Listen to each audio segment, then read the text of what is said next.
The Gamasutra job board is the most diverse, active and established board of its kind for the video game industry. Here is just one of the many positions being advertised right now. Location: Chicago, Illinois. Disbelief is a game development studio focusing on contracting and consulting services. We have worked with both AAA and independent studios to help their projects ship.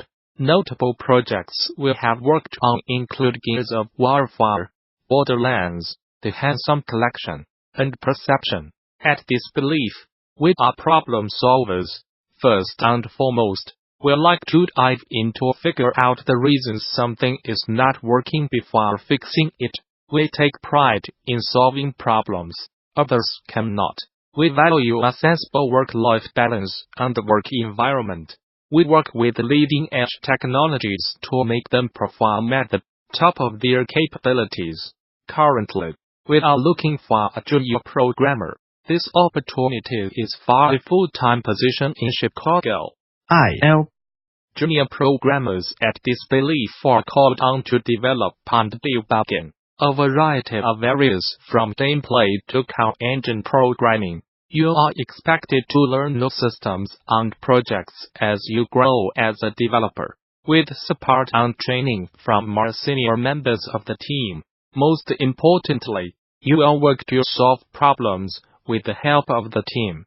Key responsibilities, skills and requirements. Remote, no. But will you enjoy working from home up to 2 days a week? When project constraints allow, visa sponsorship, no. Technologies. Most of our work is C of varying standards with a sprinkling of other languages as needed for tooling. We do a lot of graphics programming work, using shader languages and platform graphics APIs, since we often are debugging the lower levels of systems. Being able to read X6 for ARM assembly is useful. Primarily we work with Unreal Engine 4, but we also work with Unity and custom game engines. Our work uses rendering, physics, audio, VR, AR, and other APIs frequently. Our primary platforms are PC, X1, PS, Switch, and VR devices. Interested? Apply now. Whether you are just starting out, looking for something new, or just seeing what's out there, the Gamasutra job board is the place where game developers move ahead in their careers. Gamasutra's job board is the most diverse, most active, and most established board of its kind in the video game industry, serving companies of all sizes, from indie to AAA. Looking for a new job? Get started here. Are you a recruiter looking for talent? Post jobs here. The Gamasutra job board is the most diverse, active and established board of its kind for the video game industry. Here is just one of the many positions being advertised right now. Location: Stanford, Connecticut. Key responsibilities, qualifications. Interested? Apply now. Whether you are just starting out, looking for something new, or just seeing what's out there, the Gamasutra job board is the place where game developers move ahead in their careers. Gamasutra's job board is the most diverse, most active, and most established board of its kind in the video game industry, serving companies of all sizes, from indie to AAA. Looking for a new job? Get started here. Are you a recruiter looking for talent? Post jobs here. Indie success story and Gonzo project beat down sensation Lethal League recently got a sequel in Lethal League Blaze. The games combine a fighting game setup with play that involves manipulating a third entity, a ball that floats around the playfield, and bounces off of walls, like the ball in Breakout. When smacked by a player, it gains gratifyingly greater speeds, and becomes able to do huge damage to opponents. One of the game's creators, Diane Coster of Team Reptile, agreed to answer out questions about this engaging and kinetic take on fighting games. This interview has been slightly edited for publication. I am Diane Coster. I like dancing and making things.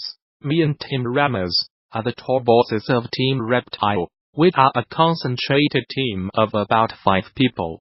We also bring in lots of artists for specific things, so the credits roll a bit longer than that.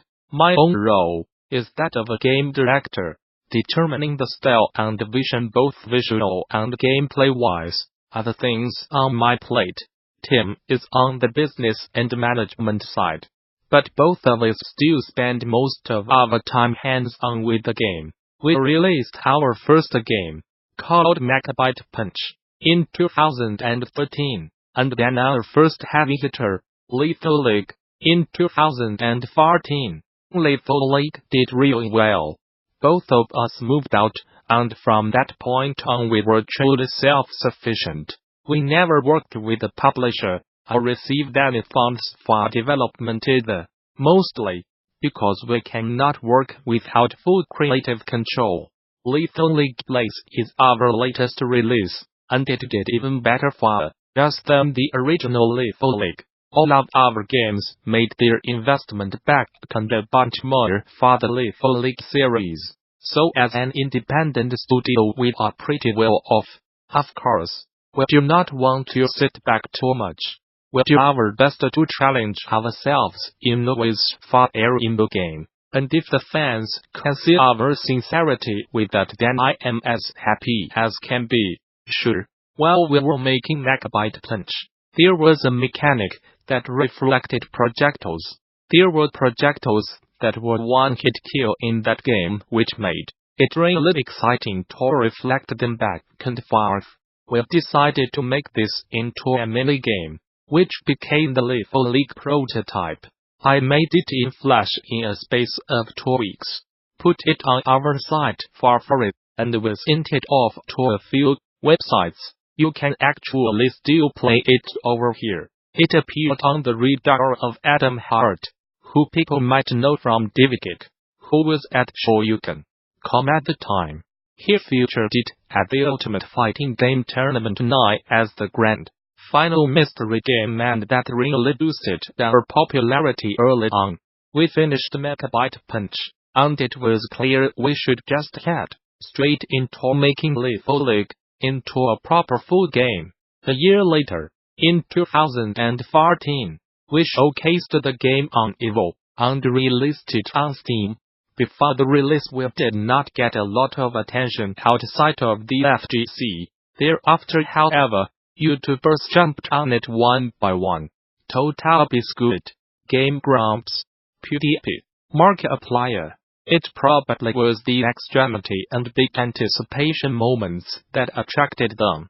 We kept updating the game for a while, and we managed to port it to PS4 and X1 in-house. While that was going on, we decided to do a sequel with 3D graphics. Since we ported the thing to Unity anyway, it was also a good way to up our game to scale up a bit, without taking that big of a risk.